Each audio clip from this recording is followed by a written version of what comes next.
So blessed kasi nandito po kayong lahat. Amen. Salamat po dun sa mga... Ate Dalia, nasa na hinihingi ko sa'yo? Ate Dalia, asa yung hinihingi ko?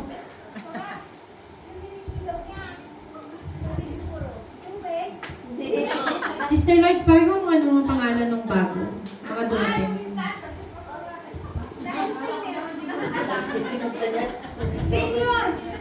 Senior comments. Sorry, pasensya na po kasi senior na lang. Welcome po! At Merry Christmas sa ating lahat. Amen. Bakit ba tayo nandito ngayon? Sine-celebrate natin ang Christmas. Di ba? Excited ba kayo na i-celebrate ang Christmas? Yes! Alam nyo, sa ibang lugar, pag malapit ang dumating ang Christmas, marami ng mga krimen na nangyayari. At kahit dito sa atin, di ba, napakarami ng mga scammer na lumalabas. Bakit? Kasi ang pagkaunawa nila sa Christmas, ang Christmas ay yung pagagbuhan ng handa sa lamesa, mga exchange gift, di ba? At yung mga pagbibigay ng regalo, pagbibigay ng pamasko sa mga ninang. Nakakaano sa Pilipinas dahil kapag ninang ka, obligado ka magbigay sa iyong inaanak. Amen? Yun ang pagkaunawa ng mga tao sa Christmas. Hindi nila nauunawaan kung ano talaga yung tunay na kahulugan ng Pasko. Alam ba natin kung ano yung tunay na kahulugan ng Pasko? Bakit mayroong Pasko?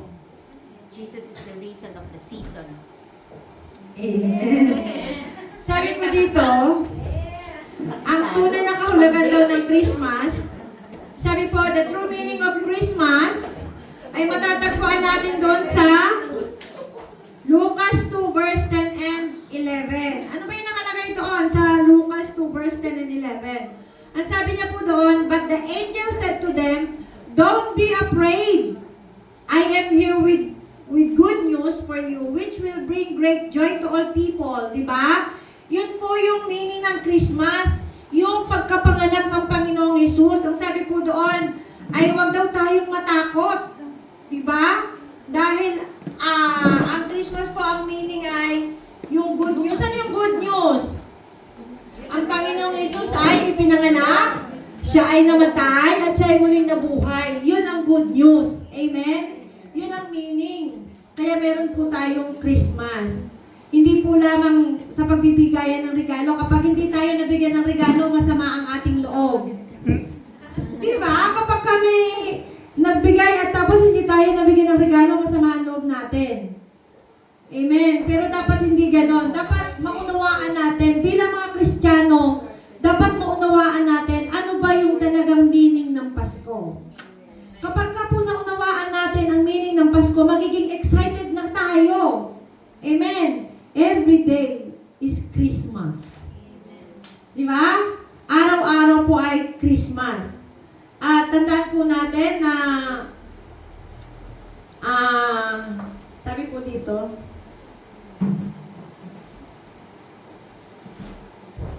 God sent His only Son to earth to save people from their sin. Diba? Kaya po ang Panginoong Hesus ay ipinanganak.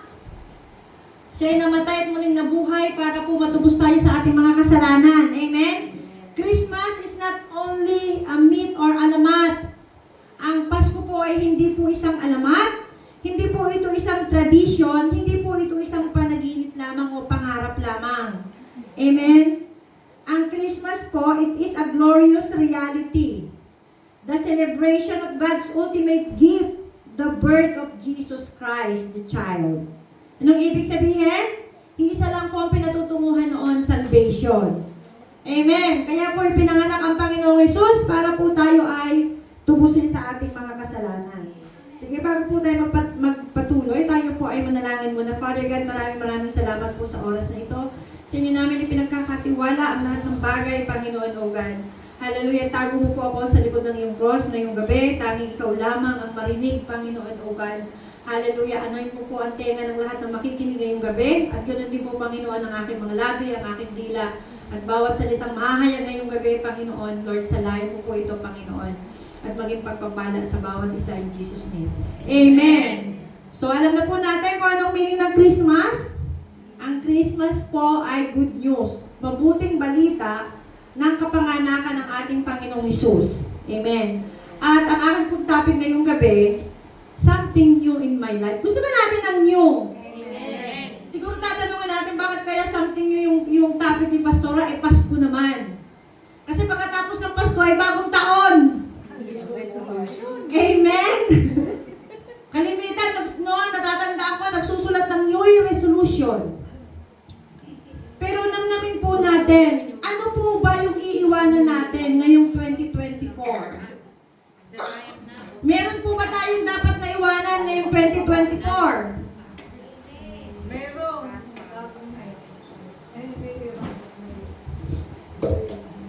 Sabi nga, bago tayo magkaroon ng bago, kailangan iwanan ang luma. Ang daming luma sa buhay natin. Gusto ba natin magkaroon ng bago sa buhay natin? Dapat bago pa lang dumating ang bear, ninanamnam na natin, Lord, gusto ko magkaroon ng bago sa aking buhay. Lord, ang daming nangyari. Ang daming nangyari sa aking buhay this past few years at itong years na ito na 2024. Gusto ko po, Panginoon, na bago dumating yung 2025, iiwanan ko na ang lahat ng dapat iwanan. Amen? Kaya ang aking pamagat po ay, ang aking topic ay something new in my life. At ito po ay matatagpuan sa Isaiah, gaya po ng ating binasa. Kung ating pong matatandaan, ang Book of Isaiah po, ito po ay, noon po sila ay captive. Diba? Napakarami po ng mga pinagdaanan ng mga Israelita. At ang Panginoon ay nangako sa kanila sa panahon ng kanilang kaguluhan, sa panahon po ng kanilang mga matitinding pinagdadaanan. Amen? Dapat ganun tayo. Dapat tayo ay nakapokus sa Panginoon. Hindi sa kung ano yung mga nangyayari na.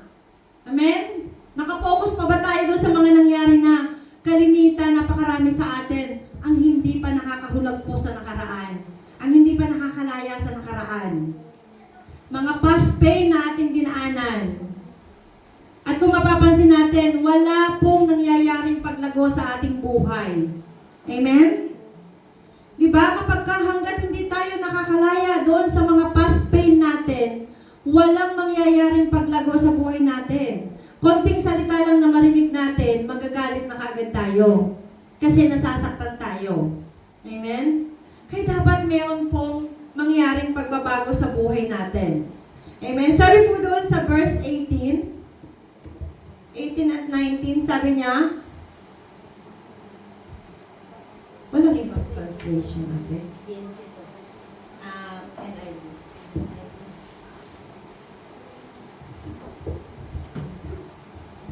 Okay.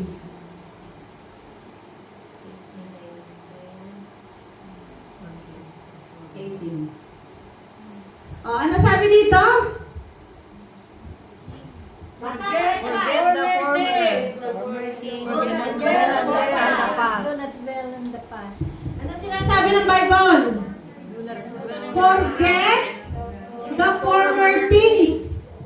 Kalimutan na daw natin ang nakaraan. Sabi niya. Ano pang sabi doon? Do not dwell on the past. Kalimutan na natin ang nakaraan. Huwag daw tayong mag-dwell doon sa nakaraan natin. Napakarami po ng mga nakaraan natin at tapo ng tubig.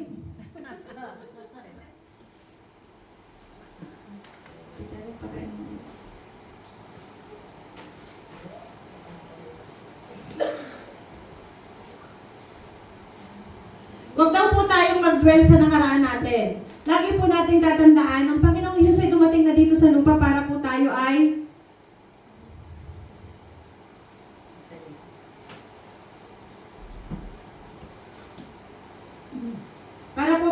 iligtas, tayo po ay pinalaya na ng Panginoon. Amen? Tinubos na po tayo ng Panginoon sa pamamagitan ng kanyang dugo at tayo po ay pinatawad sa lahat ng ating mga kasalanan. Amen? Sabi po dito, paano ba magsisimula? Paano ba tayo magkakaroon ng new life? Sabi niya, sabi po doon, forget the former things. Stop looking back. farmers dito. Kapag nag-aararo ka, di ba, lingon ka ng lingon, hindi matapos-tapos yung inaararo natin. Di ba? Pag lingon ka ng lingon, or kaya naman, kapag ikaw ay aalis, pag inutusan ka ng nanay mo na bumili ka ng suka, lingon ka ng lingon 1 oras na hindi ka pa nakakarating. Ganun na nangyayari sa buhay natin. Amen? Hanggang ngayon, napakarami po ng hindi pa lumalago. Bakit? Kasi lingon ang lingon sa mga nakaraan. Nililingon yung mga former victories. Pag may dumarating na problema, bakit noon? Noon, ganito ako, ganun ako. Noon, victory ako. Noon, bakit ngayon nararanasan ko ito? Kailangan natin maranasan para magkaroon tayo ng bagong testimony sa buhay. Gusto niyo ba ng bago? Kailangan magkaroon tayo ng bago. So, ang sabi po dito, stop looking back or forget your past failure. Kalimutan na natin yung mga past failure natin. Amen? Ano po ang kailangan natin gawin para po makalimutan natin? Para po huminto tayo sa pagtingin sa nakaraan natin. Kailangan po mag-change focus tayo. Ang unang-una yung mindset natin. Ang mindset kasi natin, hindi nababago. Amen? Kailangan yung mindset natin mabago. Change our mindset. Focus. Amen? Change your focus. Saan ka nakapokus? Nakapokus ka dun sa mga pain na ginawa sa iyo ng mga tao. Kaya hindi ka makamove on. Sinabi na nga ng Lord, magpatawad ka na anak kasi ikaw ang nahihirapan. Ayaw mo. Hindi ko magagawa magpatawad. Diba? Magpantay man ang aking mga paa, hindi kita mapapatawad. Ganun ang kalimitan na nagiging katwiran ng mga tao. Amen? Ayaw umalis doon sa buhay na kung saan ay pinapaalis tayo ng Panginoon. Sabi niya, kailangan magkaroon po tayo ng change, magkaroon po tayo ng i-change natin yung focus natin. Huwag tayong tumingin doon sa nakaraan natin. Ano pa? Sabi doon, forget the past victory. Di ba? Kalimitan. Lord, dati marami akong pera, bakit ngayon wala na? Lord, bakit ko nararanasan ngayon ang kahirapan na ito na aking pinagdadaanan? Kailangan natin pagdaanan ang lahat ng iyon, mga kapatid, para magkaroon tayo ng new testimony. Ayaw niyo ba ng new testimony? Di ba? Kailangan natin pagdaanan kasi kung minsan, kapag marami tayo, kapag sobra-sobra tayo, nagiging mayabang na tayo, di ba? Kaya ang nangyayari, inaalis ng Lord para tayo lumapit sa Kanya. Amen? Hindi po natin maiiwasan yun. Talagang nararanasan po natin na kapag meron na tayo at sobra-sobra. Amen? So, kailangan daw po natin kalimutan yung past victory. Ano ba? Sabi doon, forget past failure. Yun po mga past failure natin. Sabi niya, do not allow your past failure to defeat you. Kalimitan, yung mga past failure natin, yun ang nagpapahina sa atin. Yun ang mga nagpapatago sa atin, di ba? Kalimitan, kung ano yung mga pinagdaanan natin, pag naiisip natin, inaatake tayo ng natotrauma tayo, di ba? Yung mga past trauma natin, kapag naiisip ulit natin, parang matindi yung nararamdaman natin. Parang ayaw na natin bumalik doon, di ba? Alam niyo po, sabi po ni Thomas Watson, sabi po niya, siya po ay founder ng IBM. Sabi niya, would you like me to give you a formula for success? Ito raw po yung formula ng success, sabi ni Thomas Watson. It's quite simple. Double your rate of failure. Double your rate of failure. You're thinking of failure as the enemy of success, but it isn't all. You can be discouraged by failure or you can learn from it. So go ahead and make mistake. Make all you can because remember that's where you find success. Kailangan daw magkaroon tayo ng failure. Di ba? Hindi natin makakamta ng success kung hindi tayo napipail. Di ba? Sino yung mga nag-aaral dyan ng gitara at ng mga instrument? Di ba bago tayo matuto? Di ba? Nagbumabagsak tayo. Sabi ni Ate B, ano ba to? Marunong na akong tumugtog, pero bakit gano'n ang tono? Di ba? Pero hindi siya humihinto. Hanggang ngayon, tagal-tagal na niya, hindi pa rin siya marunong. Hindi pa rin siya humihinto. Dapat ganun tayo. Huwag po natin tingnan yung failure natin na discouragement. Dapat tingnan po natin itong mga failure na ito. Ito po yung gamitin natin para mag-success tayo. Amen? So ano pa po ang dapat natin gawin para po maging bago tayo? Sabi doon, give up your grudges. Dami natin mga grudges sa buhay. Kasi nasaktan tayo. Ano po yung mga nagawa sa atin ng mga mahal natin sa buhay. Alam nyo, ang masakit, kapag yung mga mahal natin sa buhay ang gumawa ng masama sa atin, di ba? Halos hindi natin sila mapatawad. Pero alam nyo po na ginagamit ng Panginoon ang lahat ng iyan para po matuto tayo magmahal. Amen. Kapag ka nanalangin ka, Lord, turuan mo akong magmahal, bibigyan ka ng Lord ng mga taong hindi ka ibig-ibig, hindi ka mahal-mahal. Sabi dito, give up your grudges. Saan kayong merong mga grudges? Sino yung mga tao na nasaktan natin, nasalitaan natin ang hindi maganda? Sabi po sa Colossians 3:13, bear with each other and forgive each other. Whatever grievances you may have against one another, forgive as the Lord forgave. Magpatawad tayo para tayo ay patawarin din. Ganun lang. Kapag hindi tayo nagpatawad, hindi rin tayo papatawarin. Kahit anong gawin natin. Amen? Ang pagpapatawad po ay forget. Kapag ikaw ay nagpatawad, kakalimutan mo na yung lahat ng ginawa sa iyo. Wala ka nang sasabihin pa. Kalimitan ng mga tao, sasabihin, pinatawad na kita, kaya lang. Kapag ikaw ay nagpatawad, wala kang sasabihin na kaya lang. Amen? Pag ikaw ay nagpatawad, kaya mong halikan ang kaaway mo, kaya mong yakapin ang kaaway mo. Amen? Hindi natin po pwedeng sabihin na pag nagpatawad tayo, may kaya lang. Ibig sabihin, may nakaharang pa sa gitna. Ibig sabihin, yung pagpapatawad na yon, salita lang. Hindi galing sa puso. Amen? Kaya sabi doon, give up your grudges. Sabi niya. Sabi po dito, we forgive to stop the pain. Hindi ba kapag hindi tayo nagpapatawad, andun pa rin yung pain sa puso natin. Na-experience nyo ba? Marinig nyo lamang yung boses ng kaaway nyo, parang ang sakit-sakit, parang dinuturog na yung puso mo. Parang tinutusok ng maraming karayong yung puso mo, di ba? Kapag nakita ko siya, ayaw ko mag-church kasi makikita ko siya. Di ba?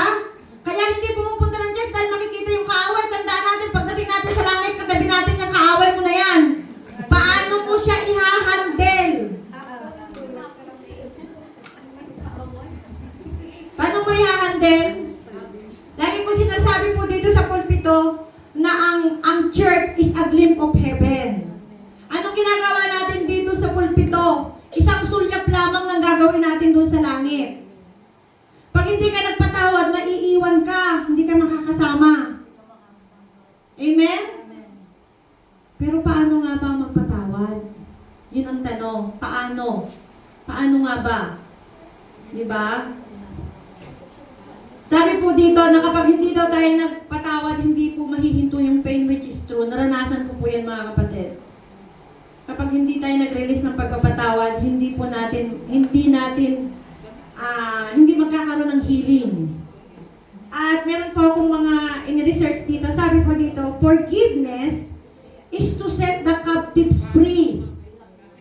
Ang forgiveness daw po is to set the captive free and then realize that you were the captives. Totoo yun. Kapag ikaw ay hindi nagpatawad, ikaw yung captive. Diba?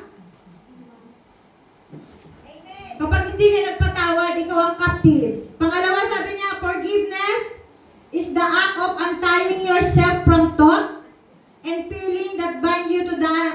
to the offense committed against you. Di ba? Kapag hindi tayo nagpatawad, hindi humihinto ang ating isip. Iisip tayo ng isip kung anong gagawin natin sa Kanya. Inis na inis tayo sa Kanya. Di ba? Tandaan natin kung ano naman ang isip natin, bumababa sa puso natin. Pag bumaba sa puso natin, lumalabas sa puso natin. Kaya tayo nakakapagsalita ng hindi maganda kasi nandito na sa isip natin, nabuo na sa isipan natin, bumaba na sa puso natin, at kusa nang lalabas. Kung anong naman ang ating puso, siyang inilalabas ng ating puso. Amen? Out of abundance of heart, mouth speak, sabi sa Bible. Kung anong laman ng puso mo, yun ang inilalabas ng puso mo. Kaya mapapansin mo ang mga taong punong-puno ng pain, punong-puno ng bitterness, ng anger, ng hatred. Mapapansin natin, the way they talk, nakakasakit. Diba? Kahit biro lang yung sa kanya, pero masasaktan ka kasi punong-puno siya ng pain. Yung puso niya. Punong-puno ng sugat, napakaraming sugat ng puso. Amen? Makikita mo sa mukha ng isang tao kapag ang isang tao ay punong-puno. Ang puso ay punong-puno ng mga basura. Makikita sa itsura ng mukha. Amen? Pero kapag ang laman ng puso natin ay puro salita ng Diyos at pagmamahal, palaging nakangiti, ang pagngiti, ang pagtawa ay mula sa puso. Makikita natin ang kaaliwalasan ng mukha. Amen? Kaya kapag hindi po tayo nagpatawad, tayo po ang patuloy na masasaktan. Ano daw po ang grudges? Sabi dito, grudge is simply the manifestation of bitterness. So, ang ibig pong sabihin, yung grudge po, ayun daw po yung manifestation ng bitterness kusang lumalabas. Ano yung bitterness? Sa Tagalog, kapaitan. Pait. Huwag kayong kumain ng ampalaya. Hindi, kumain ng papaitan. Kapaitan, kapighatian. Hindi, kapighatian. Papaitan. Kayo kumain ng papaitan. Bitterness. Papaitan. So sabi po dito, bitterness is a stronghold Satan has in your life. Yung pong bitterness daw, yun daw po yung stronghold ni Satanas sa buhay natin. Amen? Sabi doon, from someone offense, sabi niya, galing daw yon doon sa naka-offense sa atin. Yung bitterness, di ba? Naiinis tayo. Kapag ka mayroong naka-offense sa atin, di ba? Sabi niya, some offense that happened in the past. It is yesterday tip that you have allowed to take up residence in your life that is robbing you of today's riches. Yung mga nakaraan na nangyari sa atin. Ano yung mga nakaraan? Mamaya meron po tayong gagawin. Kaya i-ready nyo po yung mga puso ninyo dahil may gagawin tayo. Huwag muna tayo makipag-usap sa mga katabi natin. Amen? At meron po tayong gagawin. Kung gusto natin magkaroon ng bago sa buhay natin, i-prepare po ang puso natin ngayong gabi. Amen? Sabihin natin, Lord, I am willing. Willing ba kayo? Amen. Narinig kayo ng Lord, Kung gusto natin magkaroon ng bago sa buhay natin, meron tayong iiwanan ngayong 2024. Willing ba kayong iwanan ang 2024 at salubungan ang 2025 ng may kagalakan? Amen. Pero paano natin matatagpuan ang kagalakan? Meron po tayong gagawin mamaya. Okay, sabi dito, unforgiveness. Anong ibig sabihin ng unforgiveness? Unforgiveness is proudly the biggest barrier to healing this side of heaven. Sabi niya, biggest barrier, pinakamalaking hadlang. Amen? Sa paggaling natin, unforgiveness. Akala natin nagpatawad na tayo, pero siyasatin natin ang puso natin. Kung tayo nagpatawad na, kaya nating harapin ang mga taong naka-open sa atin. Kaya na kaya natin? Kaya nating kausapin? Kaya nating harapin? Kung hindi pa, ibig sabihin hindi pa tayo nagpatawad. Sa bibig lamang tayo nagpatawad. Amen? Sabi niya, sabi dito, it takes such humility and strength. Totoo po yun ang unforgiveness. Kailangan po, it takes such humility Amen. and strength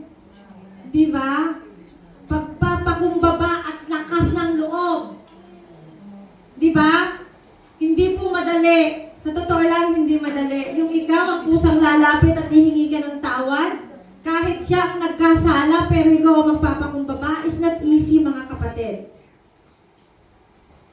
Pero di ba sabi sa Philippians, thank you, ate. I can do all things through Christ who strengthens me. Kaya kong gawin ang lahat ng bagay sa pamamagitan ni Jesus na nagbibigay sa akin ng lakas. At hihingi tayo ng tulong sa Panginoon. Amen? Para magawa natin yung tunay na pagpapatawad.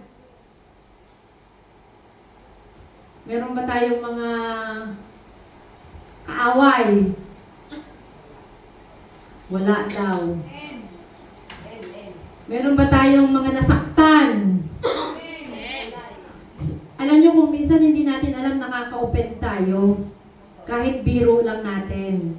Kasi yung tao na binibiro natin, meron ding mga pain sa puso. Kaya madaling ma-open. Amen? So, paano daw? Sabi niya, meron po tayong gagawin ngayong gabi. Sabi dito, it is much harder to live with bitterness. It's like drinking poison and expecting someone to die. Totoo yun, di ba? Kapag tayo ay punong-puno ng unforgiveness, di ba, para tayong umiinom ng lason. At yung kaaway natin, parang gusto natin mamatay ka na.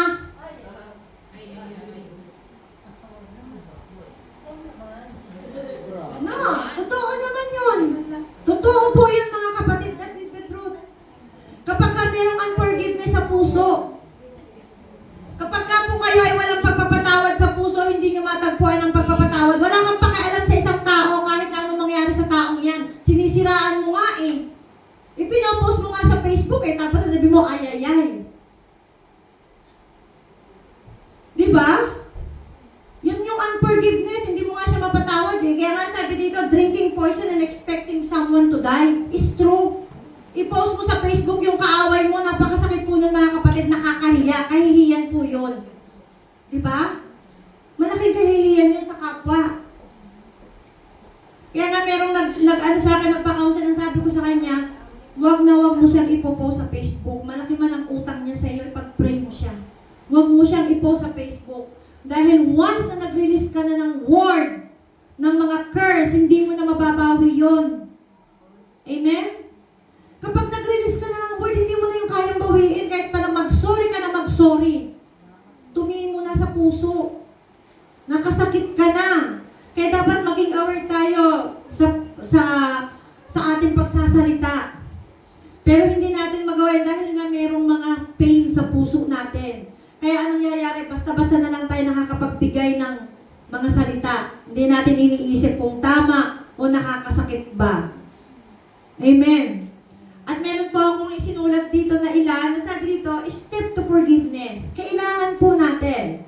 At ito pong step to forgiveness ay kinuha ko sa book ng Freedom in Christ na sinulat po ni Neil Anderson at ni Steve Gross. Kaya mapagkakatiwalaan po ito, hindi ko sariling gawa, kundi kinuha ko po sa libro. Sabi dito, step to forgiveness. Ask God to reveal to your mind the people you need to forgive. I-ask daw natin sa Panginoon na i-reveal sa atin ng Panginoon kung sino ba yung mga taong kailangan natin patawarin. Kasi akala lang natin hindi tayo nakakasakit. Amen? Akala lang natin na walang tao tayong nasaktan. Hindi natin alam na meron tayong mga nasasaktan. Hindi natin alam na na-offend natin sila. Amen? Kaya ang unang-una, ask God to reveal to your mind the people you need to forgive. Hingi natin sa Panginoon, Lord, i-reveal mo po sa akin ngayong gabi. Gusto ko po siyang patawarin. Yung pangalan niya, sino pa yung mga nasaktan ko. Amen? Ask the Holy Spirit to guide you and write the name. Even if you think there is no one, ask God to bring up all the right name. Kung iniisip natin na wala, ask the Lord. Amen? Kasi sa mga simpleng kilos, gawa at pananalita natin, nakaka-open po tayo. Amen? Nakaka-open tayo. Mga simpleng pagbibiro lang natin, nakaka-open tayo. So, yun po ang gagawin natin mamaya. Pangalawa, sabi doon, forgiving yourself. Patawarin natin yung sarili natin. Bakit kaya natin kailangan patawarin ang nagka-curse sa sarili natin. Di ba? Kapag punong-puno tayo ng problema, anong unang-unang lumalabas sa ating mga labi? Ano ba namang klaseng buhay to? Kahit mga Kristiyano na tayo, na i-release natin yung mga ganyang word kapag ka-stress na tayo, di ba? Ano ba namang klaseng buhay to? Gusto ko nang mamatay. Di ba?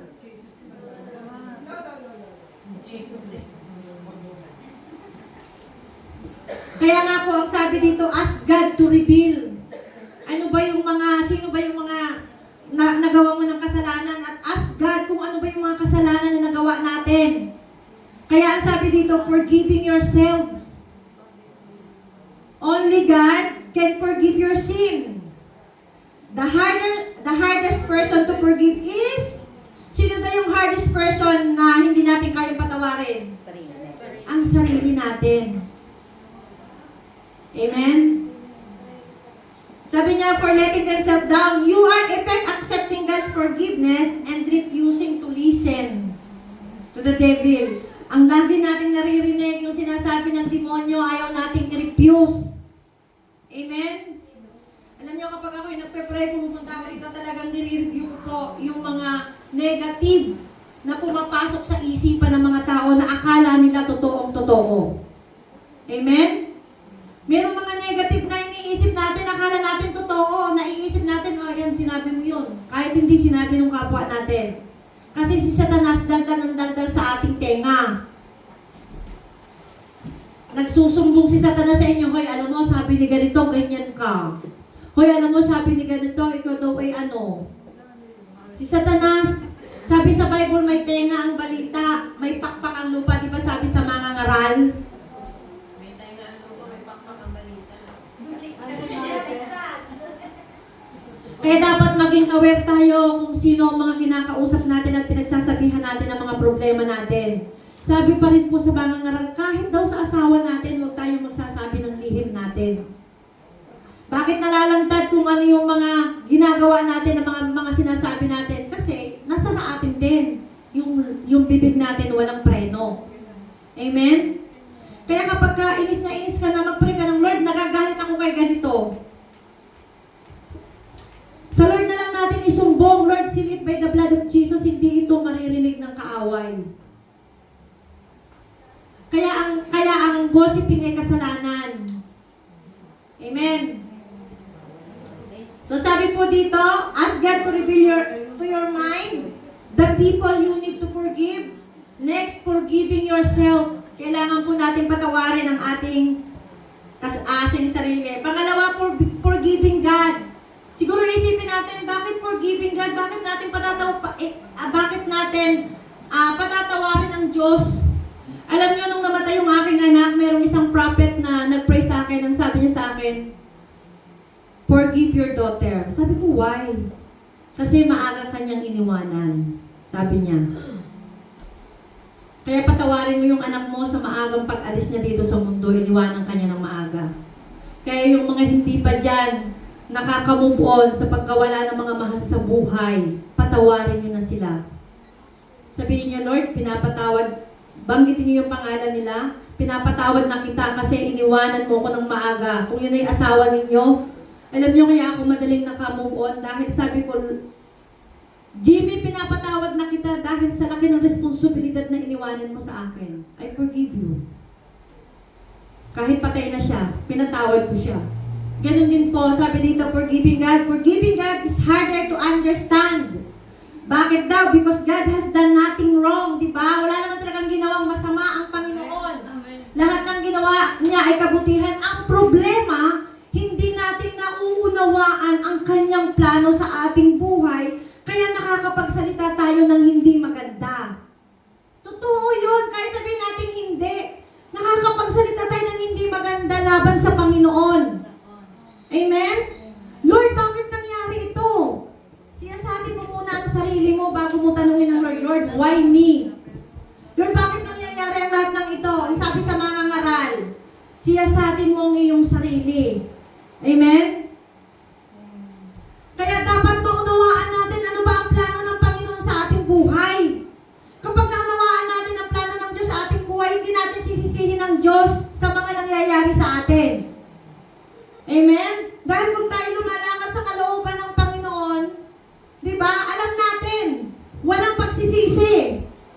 Pero kalimitan, kahit mga Kristiyano na tayo, kapag dumarating ang mga matitinding problema at pagsubok, sinisisi natin ang Diyos. Tama, mali? Di ba? Hindi natin maiwasan yon. Lord, bakit dumating sa akin ang ganitong mga pagsubok?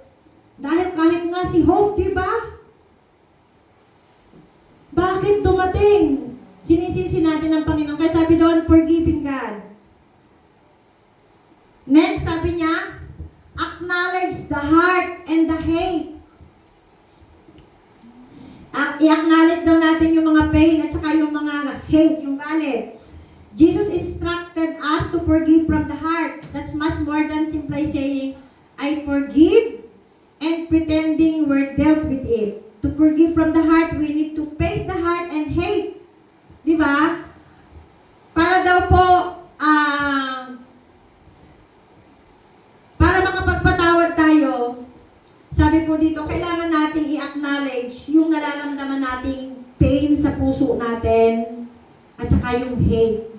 Amen? I-acknowledge natin, huwag tayong mag-pretend. Hindi ako galit sa iyo, nakangiti nga ako eh. Merry Christmas, bumabati pa sa Facebook ng Merry Christmas, pero huwag ka galit na galit naman ang puso. Nanggigigil ang puso. Kailangan i-acknowledge din natin sa sarili natin. Di ba? Kung may nagawa sa iyo ang kapwa mo, na-offend ka ng kapwa mo, check yourself dahil baka ikaw naka-offend ka rin sa kanya. Di ba? Hindi naman isa lang yun eh. Hindi naman ako laang, pati ikaw, kasali ka doon dahil yung dalawa. Pagka nagsalita ka na ito, sasagot ako.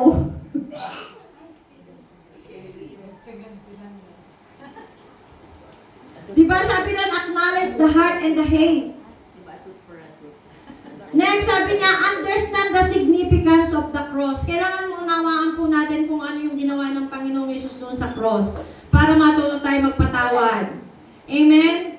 Next, ang sabi doon, step to forgiveness, decide to forgive. Kailangan po tayo magkaroon tayo ng willingness sa sarili natin. Magdesisyon tayo sa sarili natin na magpatawad. Kasi sino ba ang nasasaktan kapag hindi tayo nagpapatawad? Di ba tayo naman? Tayo ang nagsasuffer. Ang ganda-ganda ng buhay ng kaaway natin, nag-i-enjoy, nagre-rejoice, pagkatapos tayo gigil na gigil, tingnan mo yan, laki-laki ng utang sa akin, pagkatapos nandoon, bili ng bili. Alam niyo mga kapatid, naranasan ko po, meron pong nangutang sa akin ng 13,000 shekel plus $900. At lagi akong masama ang loob ko, nagkakasala ako. Pastora na po ako nung bago pa lang po akong na-ordain. At lagi akong gigil na gigil sa kanya. One time nung nagpe-pray ako, ang sabi ng Panginoon sa akin, release. Ha? 13,000 shekel? I-release ko raw po yung utang na yon. At dalawa pong tao yan, yung isang utang sa akin ay $1,000. Sabi sa akin, i-release ko. Alam nyo, nung in-release ko po yung utang na yon, nasabi ko, Lord, in-release ko na po yung utang. Ibine-bless ko na sa Kanya. Nawala yung galit sa puso ko. Siyempre, nung una, hindi madali. Pero naunawaan ko po kung ano ang nais ng Panginoon. Kaya niya, sinabi sa akin na i-release ko yung utang na yun kasi hindi naman magbabayad dahil plano naman talaga niyang hindi magbayad. So, ibig sabihin, habang panahon na mag-iingatan ko yung grudges sa kanya, maiinis ako na maiinis sa kanya. Ngayon, meron na akong masayang buhay. Di ba? Dahil darating ang time, lahat ng ninakaw ni Satanas sa akin, ibabalik sa pangalan ng makapangyarihang pangalan ng Panginoong Hesus. Kung iisipin po natin, magkano po ang $1,000 plus $1,900 plus 13,000. Laki-laki, di ba? Kaya, pero nagkaroon po ako ng maayos na pamumuhay. Pero I don't think so na kapag ikaw ay nanloko sa kapwa, magkakaroon ka ng maayos na pamumuhay. Di ba? Hindi tayo magkakaroon ng maayos na pamumuhay kung tayo ay nanloloko. Amen. So sabi dito, decide to forgive. Okay, next, do not expect that forgiving others will result in changes in them. Huwag daw po tayong mag-expect na pag pinatawad natin yung nagkasala sa atin, ay magkakaroon ng pagbabago sa kanyang buhay. Expect natin yung sarili natin kasi tayo ang nagpatawad, so tayo ang magre-receive. Amen? Ang Lord ang bahala doon sa kanya. Baka mamaya sabihin natin, pinatawad ko na nga siya, ba't ganyan pa niya akong tratuhin? Give it to God. Kung paano ka niya tratuhin, ang importante, paano mo siya tratuhin. Kung talagang nagpatawad ka, tratuhin mo siya kung paano mo tratuhin ang Panginoon. Amen? You cannot say, I love God, and then you hate your brothers and your sister. Amen? Hindi mo pwedeng sabihin, mahal mo ang Diyos, pero galit ka naman sa kapwa mo. Hindi mo mapatawad ang kapwa mo. Bakit mo kayang mahalin ang Diyos? Hindi mo nga siya nakikita eh. Sasabihin mo, mahal mo siya. Eh ito nga, kapatid mo, katabi mo lang oh. Kausap mo, pero hindi mo alam, nanggigigil ka na, galit ka.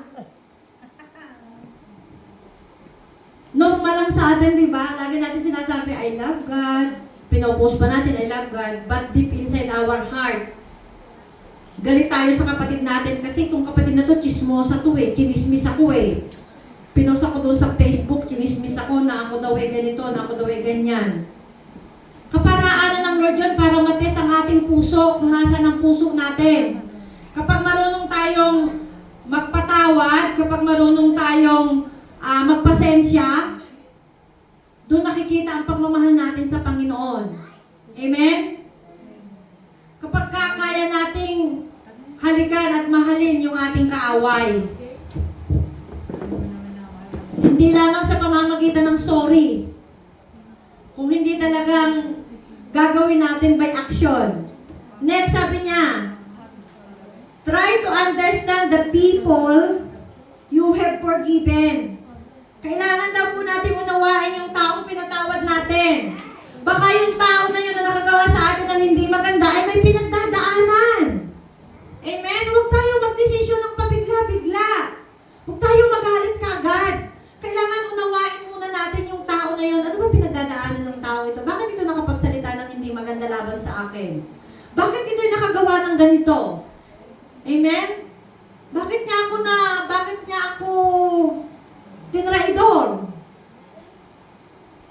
Ano kaya ang pinagdadaanan niya? Sino kaya may problema? Ako kaya o siya kaya ang may problema?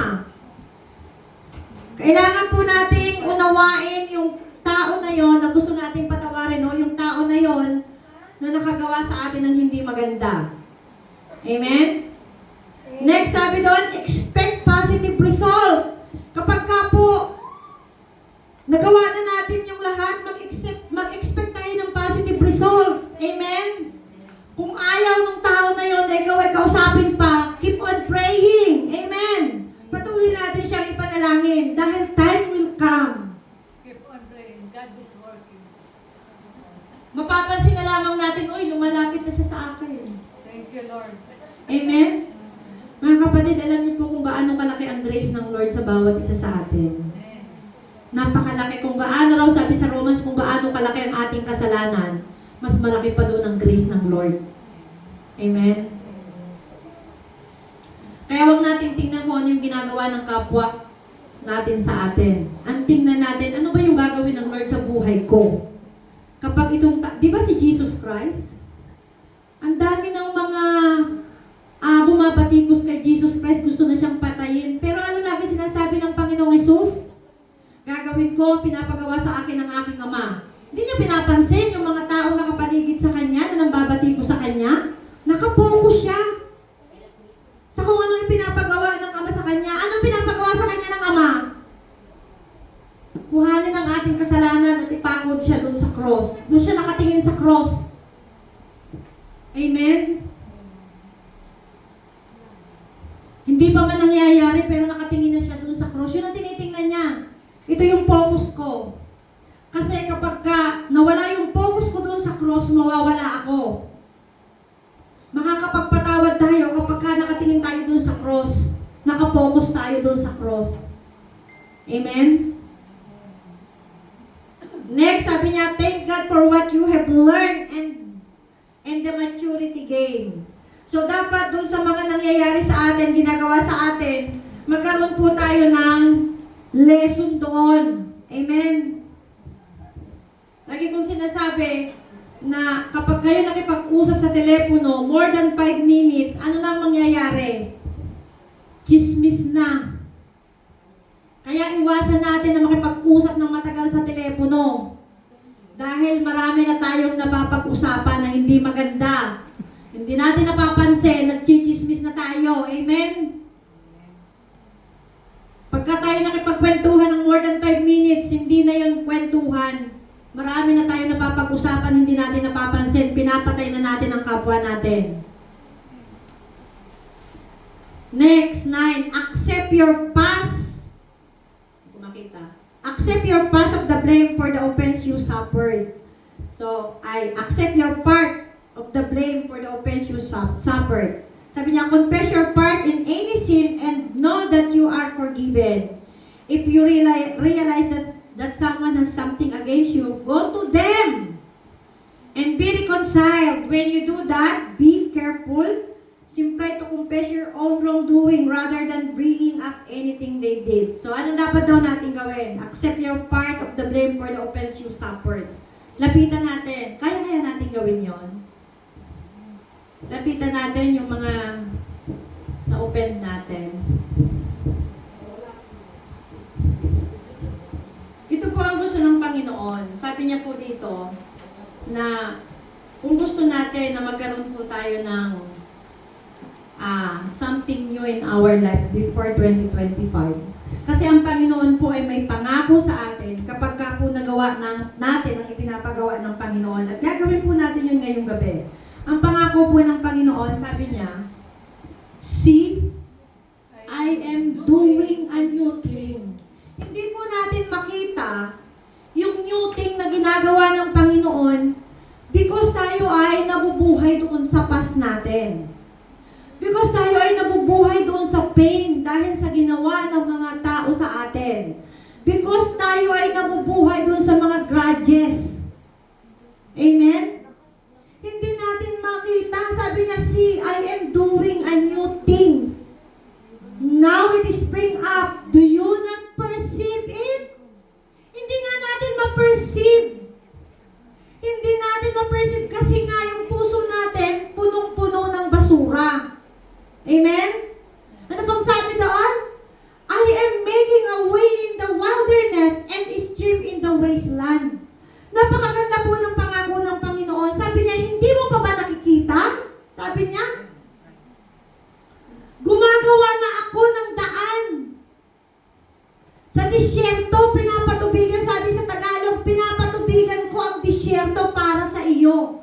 Ano ang mga disyerto sa buhay mo? Ano yung mga dry sa buhay mo ngayong gabi na gusto mong mapatubigan? Stream in the wasteland. Meron bang mga dry sa buhay natin ngayong gabi? Meron bang mga tao na hindi pa natin napapatawad? So ngayong gabi po may gagawin tayo. Sige, tayo po ay tumayo. Ang sabi po dito, gusto ba natin magkaroon ng something new in our lives? In your life. Tanungin ko kayo, gusto nyo ba ng bago? Amen. Sa buhay nyo? So, meron po tayong gagawin ngayong gabi. Amen? Para po magkaroon ng bago.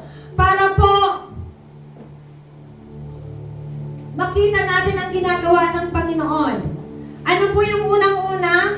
Step to forgiveness.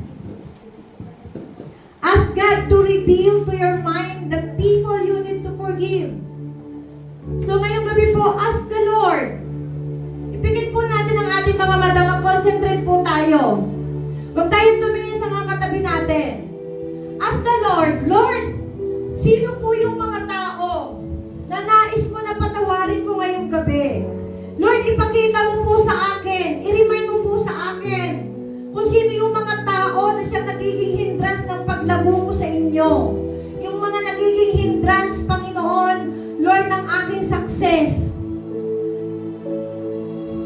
the Lord. This is the right time, mga kapatid. Huwag po natin hayaan na matapos ang 2024, na tayo patuloy na namumuhay sa nakaraan, na tayo patuloy na namumuhay sa galit, puot, sama ng loob. Hingin natin sa Panginoon na baguhin tayo, na magkaroon tayo ng new beginning, na magkaroon tayo ng something new in our lives. Amen? Hingin po natin. Ask the Lord, Lord, naandito po ba? Kung nandito yung mga tao na nasaktan mo, kung nandito yung mga tao na open mo, lapitan mo sila. Humingi ka ng tawad, mag-sorry ka sa Kanya. This is the right time.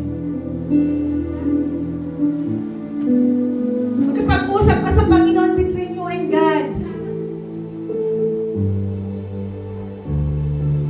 Ako po, bilang pastora ninyo, ako po ay humingi ng tawad sa inyo. Una ay sa Panginoon, pangalawa ay sa inyo, sa mga pagkukulang ko sa inyo, sa mga ipinapagawa sa akin ng Panginoon na hindi ko magawa. Kaya ako po ay humihingi ng tawad sa inyo. Pinapatawad ko rin po yung aking sarili. Dahil most of the time ay nagiging matigas ang aking ulo. Hallelujah. Sabi doon, patawarin daw natin ang ating mga sarili. Kung napagsalitaan po natin ang hindi maganda, sabihin po natin, Lord, pinapatawad ko ang aking sarili dahil sa akin lahat nagsimula. I-acknowledge po natin kung tayo naka-open ng kapwa natin o na-open tayo ng kapwa natin, acknowledge natin ngayong gabi, Lord, ako ang may kasalanan. Kaya ako na-open si kapatid ay dahil ako ang may kasalanan.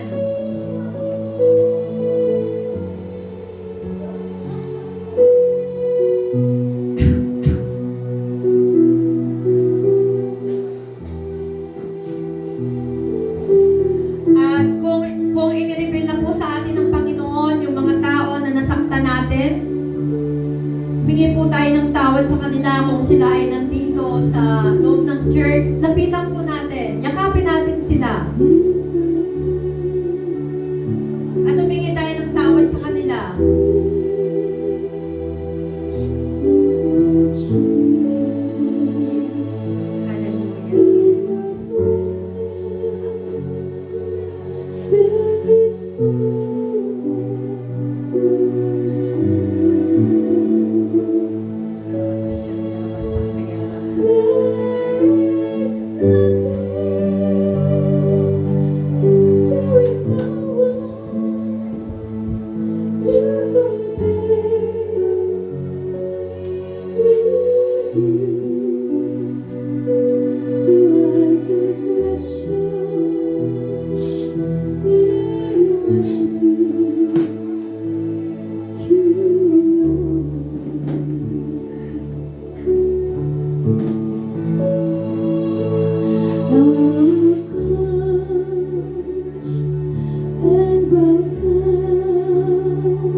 Dito ko pa